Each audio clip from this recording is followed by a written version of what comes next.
Lo que no se define no se puede medir. Lo que no se mide no se puede mejorar. Lo que no se mejora se degrada siempre.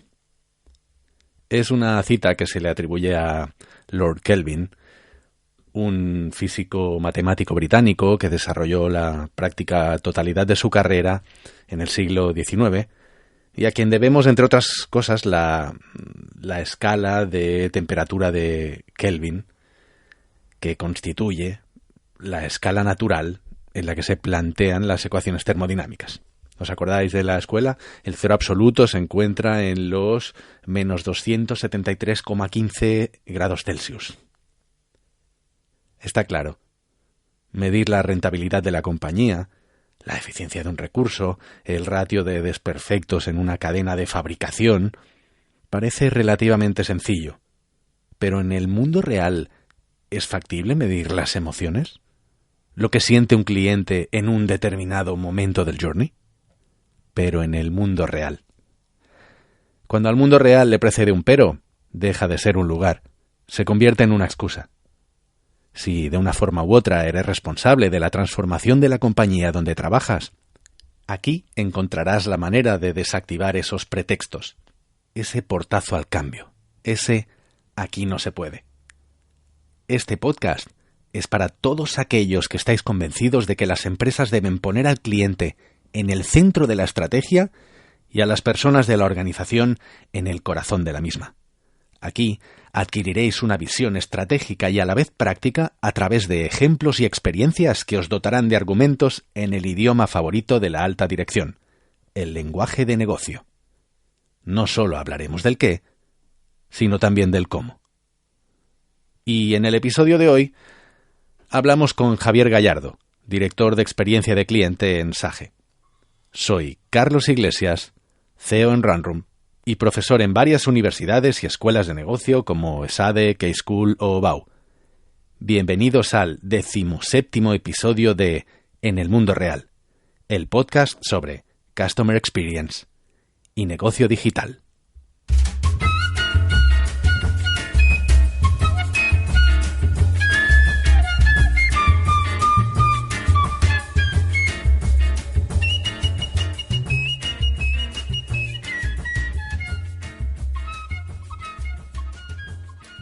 Javier, además de atesorar una dilatada trayectoria en el ámbito de la experiencia de cliente, es profesor en varios másters de esta temática en ESIC, en EOI, en ICMD. A mí me gusta llamarle el profesor Gallardo, porque ya lo veréis, que aunque tiene una personalidad súper afable y accesible, tiene tanto conocimiento teórico y práctico y le gusta tanto compartirlo, lo vive con tanta pasión, que es un verdadero placer escucharle y aprender de él. Veréis que gran parte de la entrevista nos centramos en una métrica muy concreta, el Net Promoter Score, comúnmente conocido por su acrónimo NPS. De largo, el NPS es el indicador más utilizado como métrica de la experiencia de cliente en todo el mundo. Probablemente por su sencillez a la hora de implementarlo, pero también por la importancia de lo que mide, que no es otra cosa que la lealtad de los clientes hacia una determinada marca.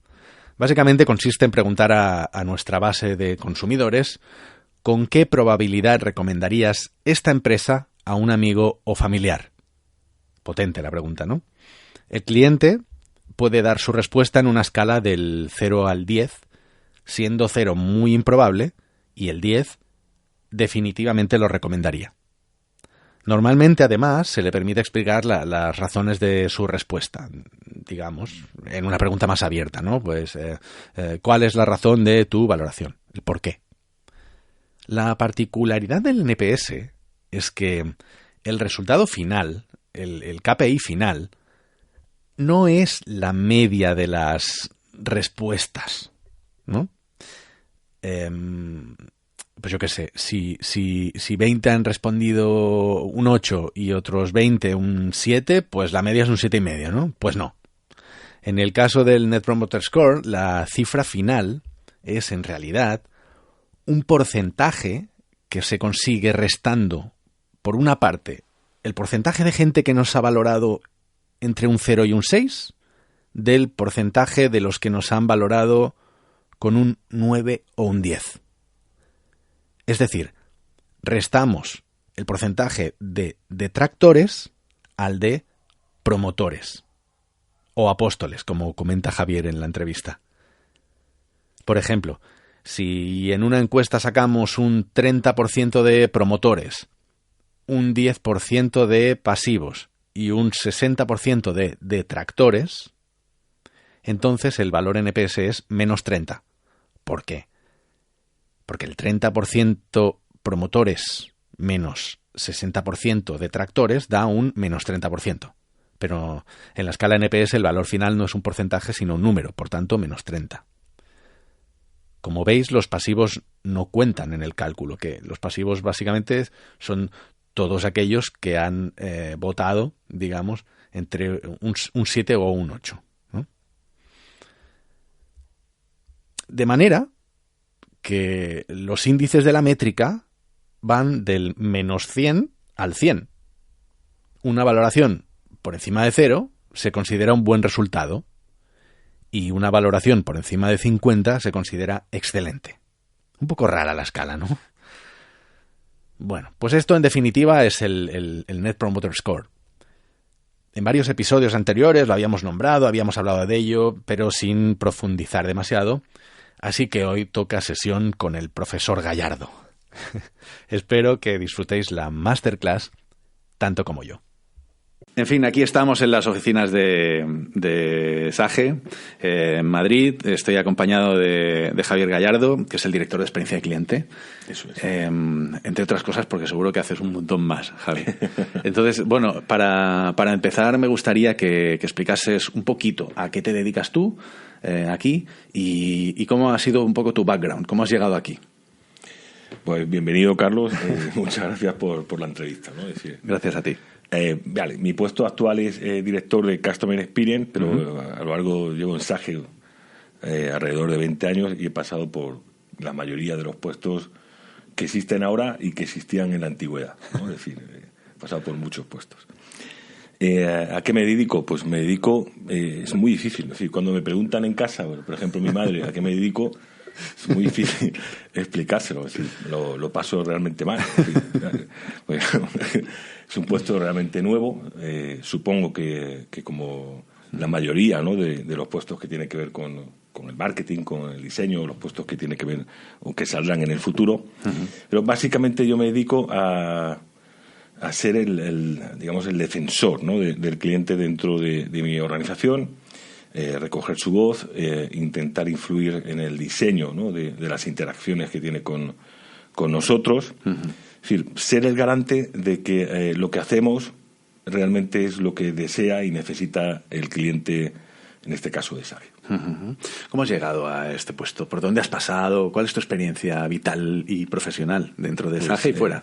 Supongo que he llegado por casualidad, ¿no? Es decir, la casualidad mueve a las personas. Es decir, nosotros empezamos y fuimos pioneros, ¿no?, en trabajar en el tema de Customer Experience. Empezamos hace muchos años y empezamos por accidente. Contratamos los servicios de un gurú, que es Lior Arusi, que, por ejemplo, ha participado en este congreso EDEC, que se ha hecho recientemente. Pero lo contratamos cuando nadie conocía a Lior Arusi, nadie conocía a SAGE. Es decir, lo contratamos para hacer un estudio de satisfacción. Claro, él aplicó sus técnicas que en aquel momento para nosotros pues, rozaban la brujería, ¿no? Es decir, empezó a diseñar un Customer Journey, medir las diferentes, la importancia, ¿no?, y la percepción, ¿no?, del cliente dentro de ese Customer Journey. Y llegó el momento, el día D. El día D fue cuando nos lo presentó en el comité de dirección. Yo era el sponsor de quien había contratado con otra persona, a Lior Arusi, con mi jefe de ese momento. Y claro, la imagen es representativa. Quizás aquí en un programa, un podcast, es complicado, ¿vale? Representarla, pero imaginad 21 puntos de contacto, ¿no? 3 zonas a partir de las cuales evaluar la percepción, ¿no?, la experiencia percibida. zona nunca más, en rojo, zona funcional y zona wow, ¿no? Lior Arusi fue el que inventó el término wow, ¿no? Que nosotros creíamos que tenía una enfermedad, porque no sabíamos, cada 3 palabras era wow, wow, wow. Claro, en aquel momento no estamos familiarizados. Igual, ¿no? tiene la rabia o algo, claro, ¿no? yo pensaba, joder, pues esto debe ser algo, ¿sabes? Claro. ¿Y de esto cuántos años hace? 21 puntos de contacto, ¿Sí? Esto fue en 2008. 2007, perdona. 11 años. 11 años. 21 puntos de contacto. Nosotros estamos acostumbrados a encuestas, digamos, funcionales, en las cuales medíamos la aplicación mide o es capaz de importar los datos correctamente, hace los asientos bien, muy bien. Sacamos un 9,5, 9,75, 9, no sé, es decir, no bajamos de 9, ¿no? Dentro de esa escala. Vino este señor, que para nosotros era como la llegada del último astronauta, ¿no? Dentro de SAGE, y de los 21 puntos de contacto, he dicho antes la escala, sí. Todos, o casi todos, estábamos en nunca más, ¿no? Que por aquel momento, yo me acuerdo, Carlos, y esto es verídico, fue cuando lo del Prestige, ¿no? Decía nunca más, nunca más. Entonces yo me acordaba yo de los hilillos de plastilina. Es decir, y lo pasamos realmente mal. Me acuerdo la imagen del consejero delegado en ese momento. O sea, yo soy de Extremadura, la cuna del chorizo, del jamón, del salchichón, etcétera, etcétera. Pues le salía como una venilla, no el hilo del Prestige, pero una venilla por el cuello del grosor, ¿no? de un salchichón cular ibérico. Y claro, decíamos, joder. Y ahí buscan las 3 excusas, Carlos, que tiene toda la gente que ha contratado un estudio que no le dice lo que quiere oír, ¿no? Que una es... Toma ya, qué bueno. El consultor no tiene ni idea del sector.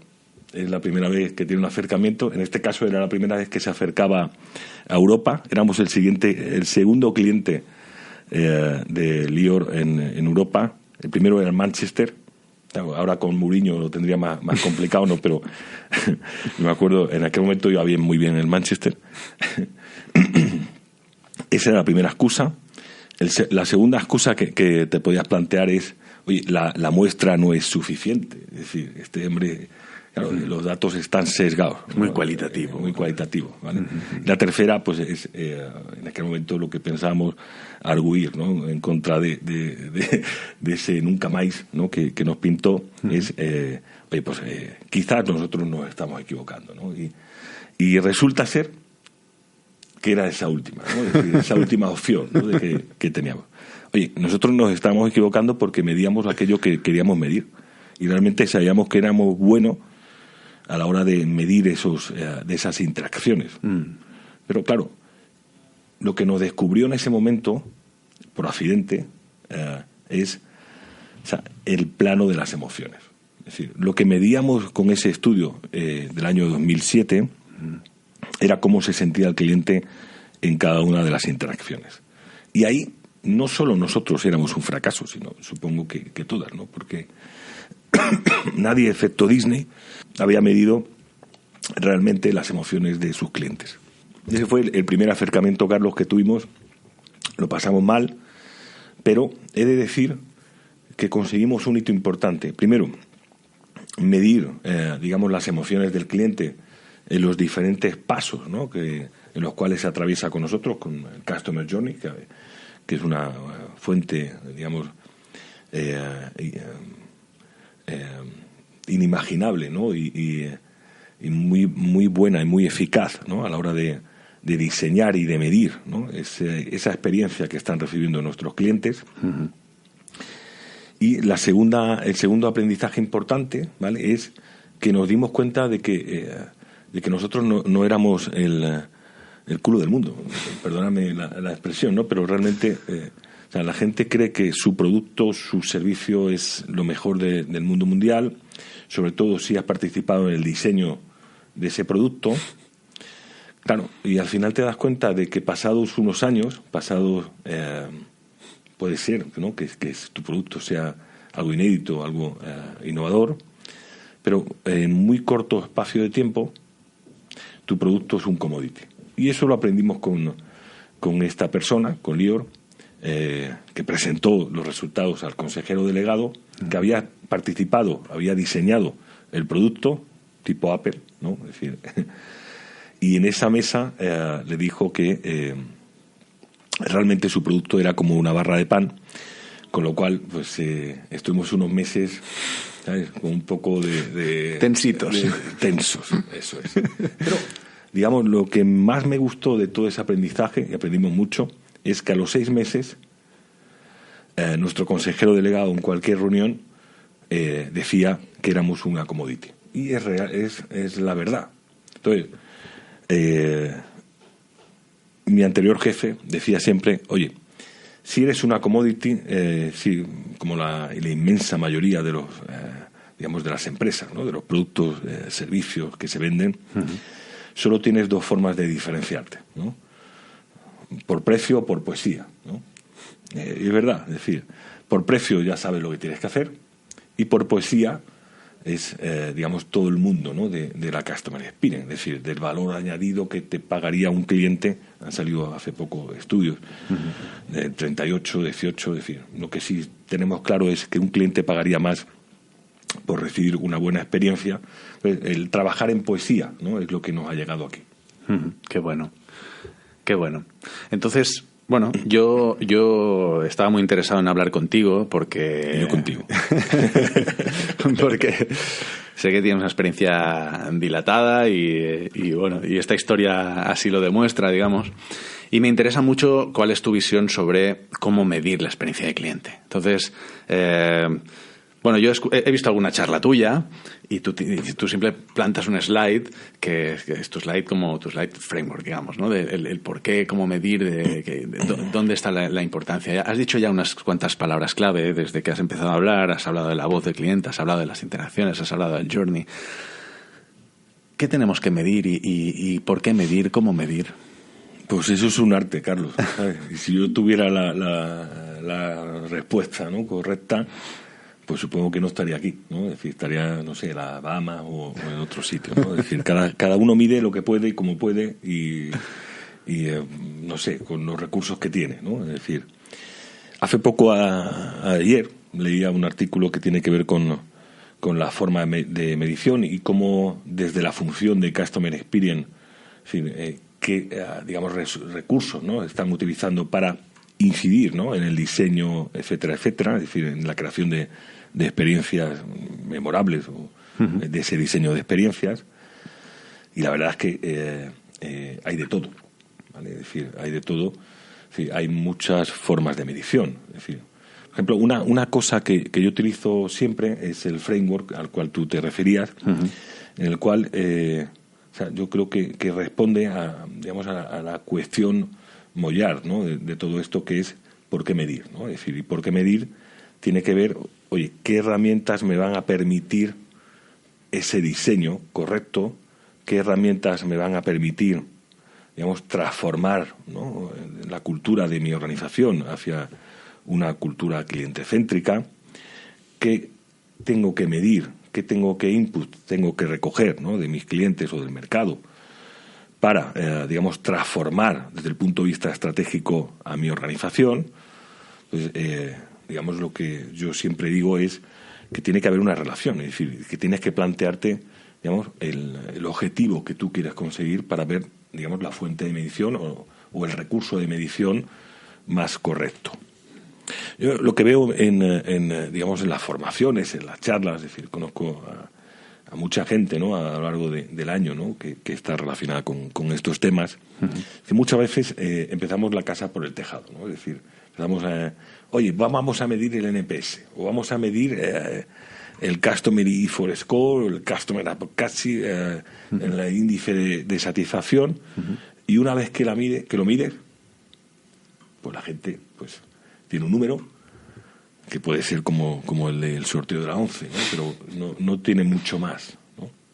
Entonces, claro, yo voy a lo básico siempre. Es decir, la medición es muy importante, pero la medición tiene que estar, digamos, hilada o tiene que tener una relación directa con lo que es relevante para ti, ¿vale? No sé si te contesta, Carlos. Sí, yo creo que, bueno, al menos Lo hemos introducido, digamos, la respuesta, digamos, ¿no? Porque, bueno, has hablado de NPS, el Net Promoter Score, que de alguna forma mide la fidelidad, ¿no? Hemos hablado de distintas métricas aquí, ¿no? Hemos hablado del CES, de la medición de esfuerzo, hemos hablado de la advocacy, podemos hablar también simplemente del Customer Satisfaction Score. El NPS, digamos que se ha hecho muy popular porque precisamente mide la fidelidad de un cliente y precisamente cuánto nos recomendaría, cuánto está dispuesto a recomendarnos, ¿no? Bien. ¿Qué te parece? O sea, ¿qué ventajas le ves a medir el NPS? ¿Y por qué mediríamos el NPS? Ahora mismo, como tú muy bien dices, Carlos, es el indicador de moda, ¿no? Dentro de la Customer Experience, ¿no? Uh-huh. Al final, cuando tú mides un indicador como el NPS, que mide la recomendación, ¿no? Es decir, oye, recomendaría a una compañía, ¿no? A un colega o amigo, que es básicamente la pregunta que tiene el NPS, ¿no? O sea, lo que estás midiendo es la consecuencia, digamos, de haber recibido pues un viaje maravilloso, es decir, una muy buenas o muy malas experiencias, ¿no? Uh-huh. Bien, en cuanto a ventajas, pues la primera ventaja es que está de moda, ¿no? Y que está de moda supone que hay muchas empresas que miden el NPS, ¿no? Con lo cual, claro, te puedes comparar, ¿no? Hay benchmark de NPS en muchas web, uh-huh. Incluso en algunos casos dentro de sus memorias corporativas incluyen el NPS, ¿no? Que es algo muy positivo, ¿no? Claro, otra cosa es que sepan que están midiendo, ¿no? Y que sea algo relevante, ¿no? Y que afecte a su cifra o sus resultados de negocio, ¿no? Uh-huh. En cuanto a ventajas, para mí una sustancial es una que encontré hace unos años y que me encontré tomando un café, ¿no? En la cafetería de la empresa, ¿no? Lo que vi es que la gente hablaba de, oye, mira, me ha entrado un cliente de tractor, ¿no? O sea, eso es un lenguaje maravilloso. Es decir, cliente apóstol, cliente neutral, cliente detractor. O sea, el hecho de categorizar, ¿no? Y que haya cierto run-run o cierta cultura, ¿no? Uh-huh. Hacia que los clientes buenos son los promotores y que tenemos que hacer cosas sobre esos promotores, es algo divino, ¿no? Claro, yo también me he encontrado con un compañero de Sevilla. Me decía, oye, los clientes obispos, ¿no? Clientes obispos no, apóstoles, ¿vale? Es decir, que eso hay muchas interpretaciones, ¿no? No lo había entendido. Vale, oye, mira, me ha entrado un cliente obispo, ¿no? Pues obispo no existe, ¿vale? El hecho de categorizar los clientes digamos, por la experiencia que han percibido es algo muy bueno culturalmente y algo muy bueno desde el punto de vista de la clusterización, desde el punto de vista de la segmentación y los comportamientos que podemos entregar, ¿no? A nuestros clientes. De hecho, en los últimos años, dentro de mi compañía, lo que estamos trabajando con unos resultados, digamos, espectaculares, es en el hecho de incluir variables cualitativas, ¿no? Es decir, oye, ¿cómo está ese cliente con nosotros? Dentro de la ecuación que define los segmentos a los cuales, digamos, con los cuales trabajamos, ¿no? Es decir, con los cuales intentamos personalizar nuestros mensajes, nuestros productos, nuestros servicios, es decir, nuestra interacción. Eso, la verdad, es que está teniendo unos resultados tremendos, ¿no? Y eso te lo permite la medición del NPS. Ponme un ejemplo concreto. Por ejemplo, oye, yo tengo dentro de mi cartera un gran porcentaje de clientes apóstoles, un gran porcentaje de clientes detractores y otro porcentaje de clientes neutrales. Uh-huh. ¿Es algo importante y relevante a la hora de segmentar a mis clientes? ¿Tú qué crees, Carlos? Yo creo que sí, que es muy relevante, claro. Sobre todo si somos consecuentes con lo que hablamos, ¿no? Dentro del mundo de experiencia de clientes. Entonces, claro, el tipo de mensajes, el tipo de interacciones que tú puedes entregar a un cliente apóstol pueden ser distintos, ¿no? presumiblemente, que aquellos clientes que son detractores. Claro. ¿no? Por ejemplo, nosotros a los clientes apóstoles les damos las gracias, ¿no? Intentamos que los mensajes sean mucho más relacionados con la pertenencia a ese grupo, a reconocer su recomendación, a entregarle las herramientas para hacer, digamos, las acciones típicas de member gets member o recomendación. Claro, eso a un detractor no podrías hacerlo. Claro. Sí, sí. Al detractor, ¿qué nos importa? Primero, solventar el tema que tiene. Y ahí ves, Carlos, que el 80% de las cosas son problemas de comunicación. No son problemas graves. Es decir, si nuestras compañías tuvieran un problema muy grave, no existirían. Si nuestros productos fueran malos, si nuestros servicios fueran malos, ya estaríamos fuera del mercado. Que hay muchos casos en los cuales hay un problema de entendimiento, ¿no? Es decir, igual que en las relaciones de pareja. Es decir, nosotros decíamos muchas veces, el cuidar los pequeños detalles nos ha hecho grandes, ¿no? Pues esto es lo mismo. Es decir, cuando un cliente es detractor, en la mayoría de las ocasiones, el cliente es detractor por un problema ínfimo, grande para él, ¿vale? Pero ínfimo en cuanto a los recursos que yo tengo que dedicar como empresa para solventarlos. Entonces, una de las acciones que son fundamentales cuando aplicas un programa de NPS es aplicar, digamos, o intentar solventar en primera instancia los problemas que tiene ese cliente.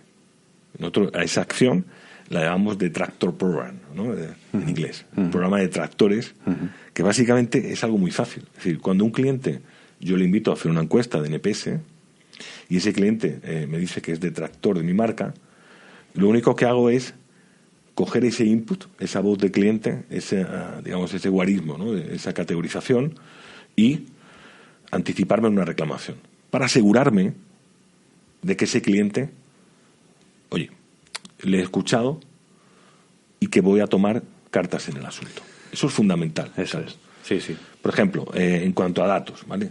El hacer ese Detractor Program, ¿no? El Close the Loop, ¿no? Que llaman los guiris, ¿no? Los ingleses y tal, ¿vale? Sí, sí. Tiene una repercusión de en torno a 40 puntos de mejora de NPS en ese target que son los detractores. Con lo cual, si tú haces el Detractor Program, se supone, ¿vale? Y con los datos míos y con los datos de otros países, con lo cual tengo datos suficientes, ¿vale?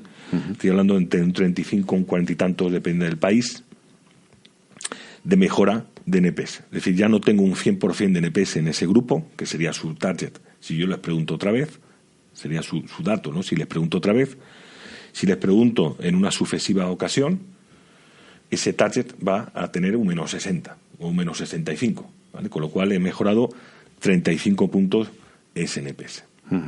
¿No? Eso es algo importante. Claro.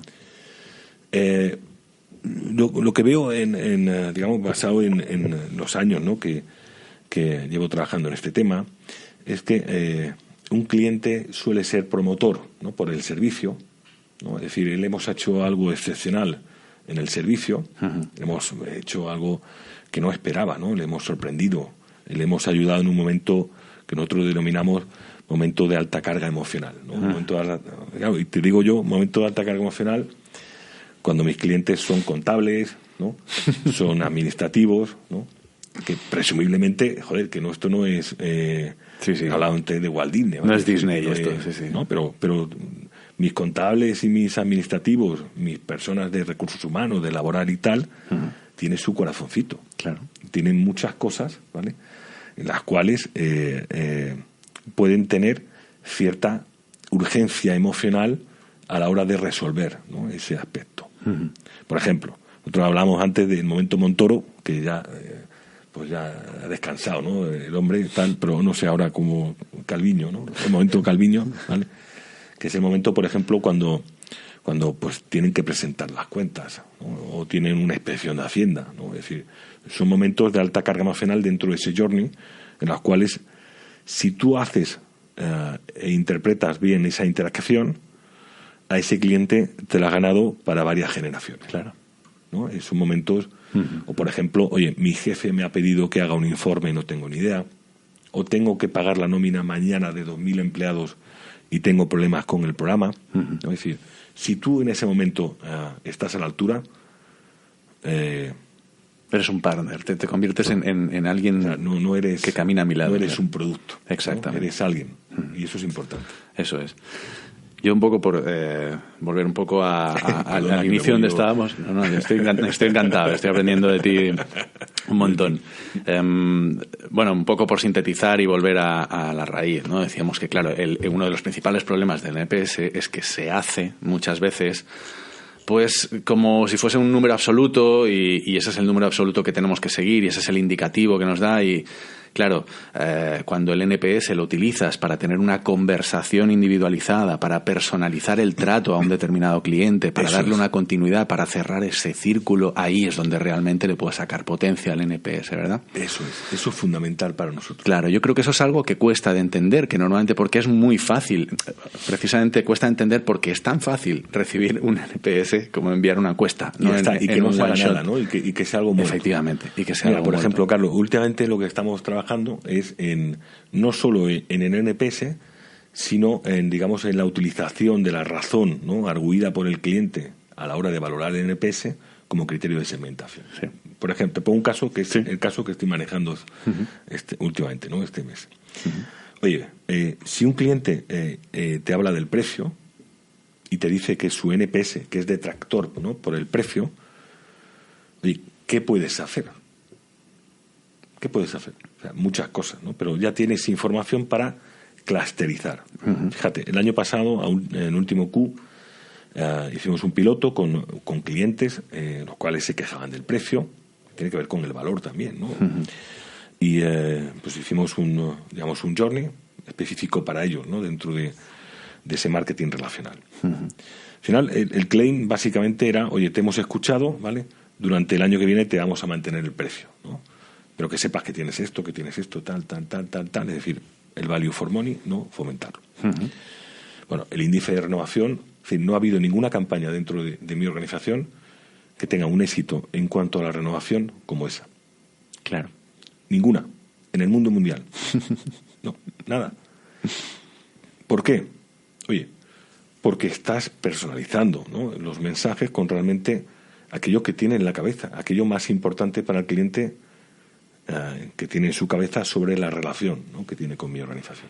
Y eso es lo que estamos trabajando. Hablando del NPS, oye, el NPS es un número, un inconveniente es que es un número solo, ¿vale? Entonces, una de las cosas que yo aconsejo a la gente es, cuando preguntas el NPS, que el cliente te diga el porqué.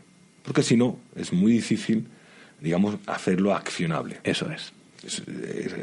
O sea, es un número y dice, oye, tengo un NPS de menos 20 o 20 o 40 o 80 o menos 80. ¿Y qué?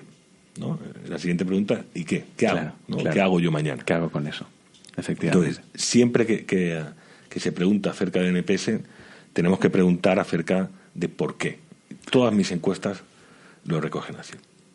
Me voy a atrever a hacer una cosa, que es hablar de algo que hemos estado hablando fuera de micro, porque me han... Ay, ten cuidado, Javi... está la cosa muy mala con lo... Javi me ha enseñado la oficina de Sage, me ha enseñado dónde están los equipos, los distintos equipos y tal, y con mucho orgullo me ha enseñado la parte de cliente, digamos, ¿no? Vamos a llamarlo así. Y me ha explicado una cosa que me ha gustado mucho, que es la parte de los Pokémons. Y yo creo que es muy significativo. Bueno, explico muy rápidamente qué es este concepto de los Pokémon, ¿no? O sea, la gente que está en el frontline atendiendo a los clientes y presentando precisamente este tipo de problemáticas, o este tipo de dudas, este tipo de necesidades, esta gente tiene el permiso explícito para saltarse las capas burocráticas, por lo tanto, los silos de la compañía, para poder ofrecer una solución en ese momento que precisamente mejora la experiencia. Y claro, imaginaos cómo tiene que ser la experiencia de alguien que hace una llamada a una compañía y que no te pasa lo que suele pasar de, bueno, pues esto ya lo pasamos al departamento de no sé qué, al departamento de no sé cuánto, ¿no? Y yo creo que hablábamos que precisamente que al final en todas las compañías pasa lo mismo. Los grandes problemas de todas las compañías son esos silos funcionales, esos silos de conocimiento, esa incomunicación interdepartamental, esa no transversalidad y por lo tanto esa no centralidad del cliente. Y ahí cuando tú al principio de tu framework hablas de transformación cultural hablas de, claro, ¿cómo no vas a...? Claro, yo entiendo muy bien a lo que te refieres, ¿no? Desde un punto de vista estratégico, necesitas transformar la cultura y necesitas eliminar esos silos para tener esa transversalidad, para poder tener al cliente en el centro, realmente, ¿verdad? Tú la has clavado. Entonces, claro, en ese sentido... Claro, tomarse esto en serio es realmente transformador. A mí me gusta cuando la gente habla de transformación digital. La transformación digital muchas veces pasa por una transformación cultural y para mí es exactamente esto, ¿no? Volviendo un poquito al tema del NPS, que nos vamos por ahí, nos gusta mucho hablar y llevamos media hora. Este podcast puede durar... No puede ser, tenemos que ir cerrando. Por sintetizar un poquito, ¿vale? Yo me gustaría entender también, más allá de todo este inconveniente más obvio, ¿no? De la mala utilización del NPS, ¿qué otros inconvenientes, qué inconvenientes ves dentro de qué se le achaca al NPS como... Pues se le achacan muchas cosas buenas y malas, ¿vale? Es decir, por ejemplo, malas, si tú hablas con un doctor en estadística o matemáticas y tal, lo primero que te dice es que la escala es totalmente incomprensible, ¿no? Que es inconsistente. Pero bueno, es la escala que hay. Es decir, cuando se parió el NPS es la escala, ¿no? que se utiliza. También veo que hay problemas. Muchas veces la gente utiliza escalas diferentes y muestra los resultados como si fuera el NPS. Pero esto está mal. ¿A qué te refieres? Por ejemplo, dice, oye, hace poco, ¿no? Veía en una charla... Oye, mis clientes, la escala de evaluación de mi NPS es de 1 a 10, error. Y los 8, 9 y 10 son promotores, error. Son lo que tú quieras que sean. Claro. Pero no son promotores respecto al indicador que se planteó hace ya unos años de NPS. En fin, la escala de NPS es de 0 a 10 y los promotores son 9 y 10. Con lo cual... no puedes manejar, ¿no? Como tú quieras ese indicador. Claro. Otro aspecto también, digamos, en este caso negativo, ¿no? Asociado al NPS, y nosotros nos reímos, ¿no? Dentro de mi equipo, es la volatilidad. Claro, si tú planteas y envías una encuesta de NPS, claro, está muy referenciada, muy influenciada, ¿no? con respecto a las última interacción que ese cliente haya tenido contigo. Claro, a su contexto. Me acuerdo hace un año por ahí, una tipología de productos que es cloud. El fin de semana se cayó el servidor y pasó, los clientes tuvieron problemas, ¿no? En cuanto a acceder. Justo encuestamos a ese tipo de clientes y el NPS fue menos 50. Claro. Joder, se han vuelto locos, ¿no? La gente, no sé, este producto tiene un NPS siempre muy bueno y tal. Claro, nos dimos cuenta realmente cuando analizamos el porqué, ¿no? Los primeros 2 comentarios, ¿no? de por qué habían valorado ese NPS tan mal, es porque no habían podido trabajar. Es decir, con lo cual hay que tener mucho cuidado, ¿vale? En elegir el momento, ¿no? El momento de interacción, de ese customer journey, de ese cliente. Uno de esos momentos, ¿vale? que nos puede interesar desde el punto de vista de negocio es asociarlo y tratar el NPS como lo que es la conclusión, ¿no? de la relación que tú tienes con esa compañía. Entonces, nosotros, por ejemplo, en algunos pilotos, en algunas iniciativas, fijamos la medición del NPS en un mes que nos permite tomar acciones correctivas sobre ese cliente para mejorar los ratios económicos individuales de cada uno de ellos. Me explico. Es decir, si mi contrato es de 1 año, oye, ¿cuándo me interesa medir el NPS? Bueno, no lo sé, pero por ejemplo, a nosotros se nos ocurrió, ¿vale?, medirlo en el 9º mes, ¿no? Que es oye, noveno mes ya tienes un bagaje, tienes la relación muy vivida, y sé realmente, vinculándolo con los indicadores básicos del cliente, si el NPS, es decir, si tu valoración de NPS puede, ser,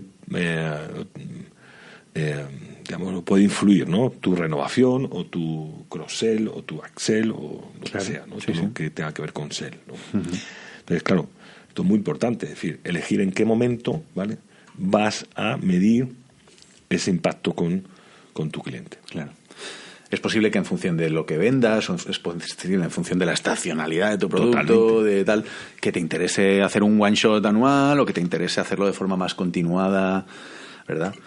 Claro, esto es otra de las cosas que se le achacan también, un poco, cambio un poco de tercio, pero se le achacan también precisamente al NPS esa dificultad de mostrar contexto, ¿no?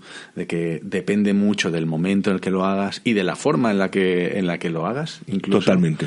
Claro, que el NPS puede resultar inconsistente también en ese sentido. Totalmente. Es decir, aquí depende, por ejemplo, es decir, hablabas, Carlos, de la forma en la que se haga. Pues si lo haces online tienes unos resultados. Claro. Si lo haces telefónicamente tienes otros resultados, mejores en este caso. Claro. ¿Vale? Si lo haces después de una interacción exitosa tienes otros resultados. Es decir, aquí entra ya, digamos, el lazarillo de Tormes, ¿no?, dentro del mundo del NPS, ¿no? Sí, señor. Es decir, según lo que tú quieras conseguir. Claro, ¿vale? sí, sí.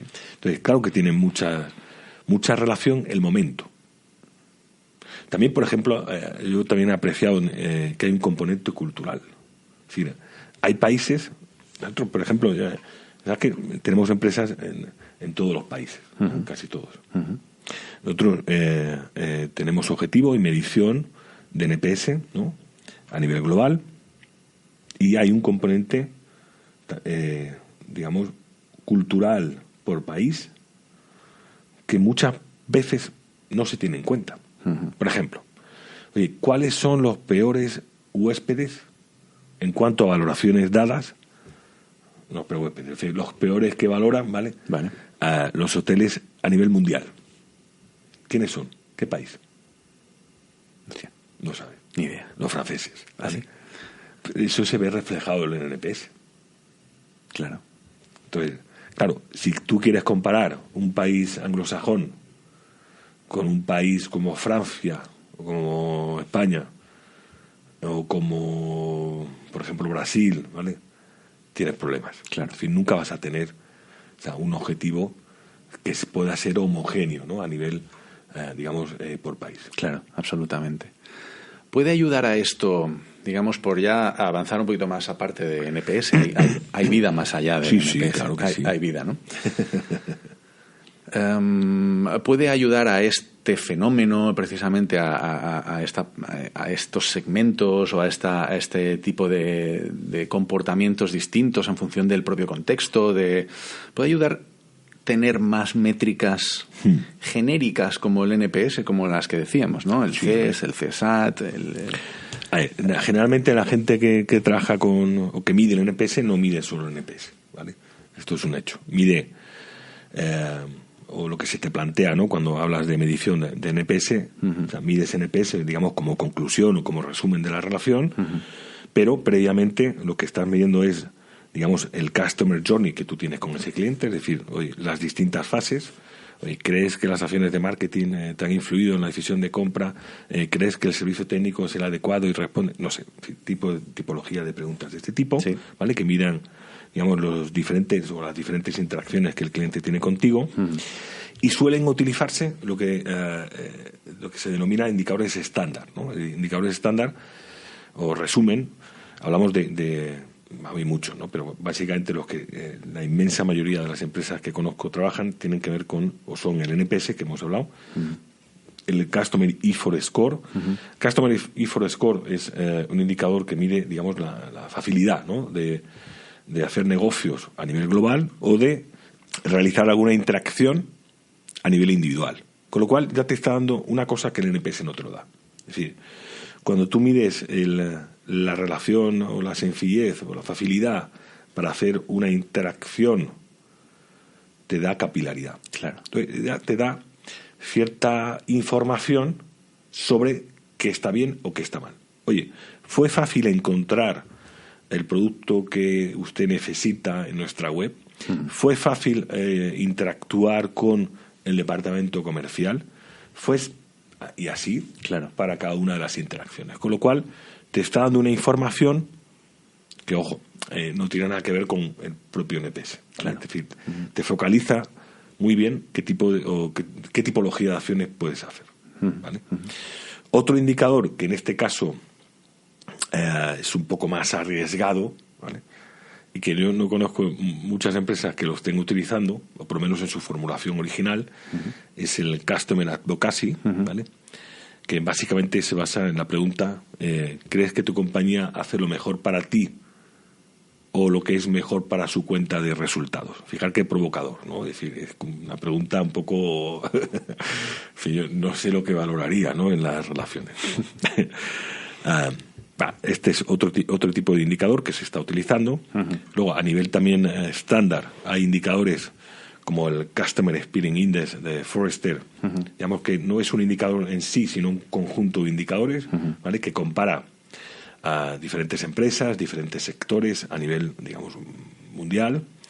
O, por ejemplo, en la parte iberoamericana, el BCX, ¿vale? Que es un indicador que básicamente... digamos, se parece bastante al Customer Experience Index, es decir, tiene varias dimensiones, por ejemplo, la marca, el producto, el servicio, y a partir de ahí, ¿vale?, configura o rankea a las empresas dependiendo de, digamos, la nota que tengan. Es básicamente lo que yo veo en el mercado, pero o sea, casi todos tienen el NPS, pocos tienen el resto de indicadores. Claro. Si antes decíamos que depende de cómo preguntes, ¿no?, cómo la forma en la que estás adquiriendo ese NPS condiciona al propio NPS, pues si además en la misma encuesta del NPS añadimos nuevas preguntas y añadimos nuevas métricas y tal, claro, y hacemos una encuesta súper extensa, pues al final... En cuanto a manipulación, pues sí, es manipulable totalmente. Es decir, claro, por ejemplo...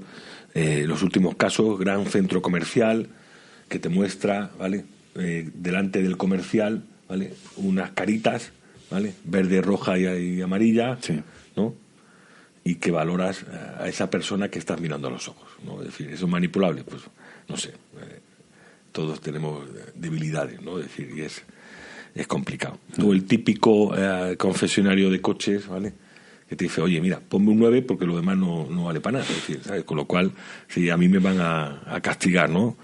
O el concesionario mismo o la central de automóviles. Claro. Sí, eso pasa día a día, ¿vale? Con lo cual, el NPS es lo que decíamos. Es decir, a mí no me importa la nota del NPS.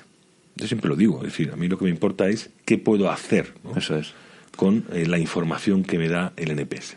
De nuevo, eso también, en cierta manera, es un tema de cultura, ¿no? Que un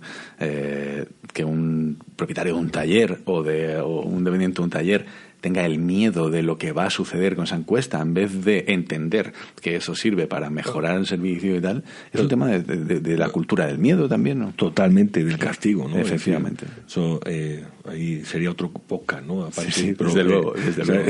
Pero sí es interesante. Lo que pasa es que la mayoría, yo cuando doy alguna charla o alguna conferencia y tal, oye, ¿quién tiene el NPS como objetivo? Todos levantan la mano. Sí, ¿eh? Entonces, claro, si el comercial, ¿no?, que te está atendiendo en ese momento tiene el NPS como objetivo, él hace lo que puede. Sí, hace lo mejor para cumplir sus objetivos, ¿no? Claro, yo creo que es un problema de las capas, ¿no?, superiores, ¿no?, de decir, oye, o sea, el NPS es un objetivo, ¿vale?, pero realmente es un objetivo que me permite a mí, o un indicador que me permite a mí mejorar como empresa, no maquillar, ¿no?, esa felicidad de mis clientes. Efectivamente, la manera más eficiente de estropear una métrica como el NPS es ligarla a bonos, a objetivos Tú lo has dicho, Carlos. económicos anuales. Bueno, seguramente el CEO de la empresa no tiene el NPS como objetivo.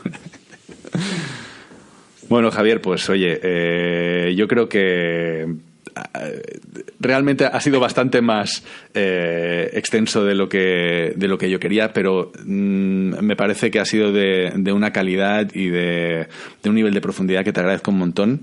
Tu generosidad a la hora de compartir tu experiencia, tu conocimiento.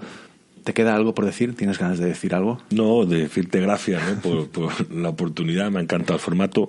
Como te decía anteriormente, soy consumidor de podcast, ¿sabes? Tengo una oreja un poco esta que no escucho bien ya a la izquierda del casco. De los casquitos ya. Y creo que la iniciativa que has montado es de muchísima calidad y aporta muchísimo, ¿no? Con lo cual, enhorabuena. Pues nada, muchísimas gracias, Javier, y seguimos en contacto. Y hasta aquí, amigos, este episodio de mi podcast En el Mundo Real, el podcast sobre experiencia de cliente y negocio digital. Muchísimas gracias por escuchar. Recordad que encontraréis las notas del episodio en carlosiglesias.info/E017. Por cierto, supongo que sabréis que podéis recibir los próximos episodios de forma automática sin hacer nada, ¿no? Tanto si tienes un iPhone con la aplicación Podcast que viene preinstalada de forma nativa con el sistema operativo, no tienes que hacer nada, ya viene hecho. Como si prefieres tener una app de podcasting alternativa como Google Podcast para Android o Spotify, eBooks, Spreaker, Stitcher, Overcast, hay un montón. Lo único que tienes que hacer es entrar en tu aplicación favorita, buscar En el Mundo Real y darle a suscribir. Bueno, y ya si me dais unas estrellitas o me escribís una reseña, pues os voy a estar súper agradecido. Para mí, ya sabéis, es muy importante porque es lo que me va a permitir ganar visibilidad y por tanto poder ampliar aún más esta gran conversación que espero mantener con todos vosotros oyentes. Un fuerte abrazo y os espero en el mundo real.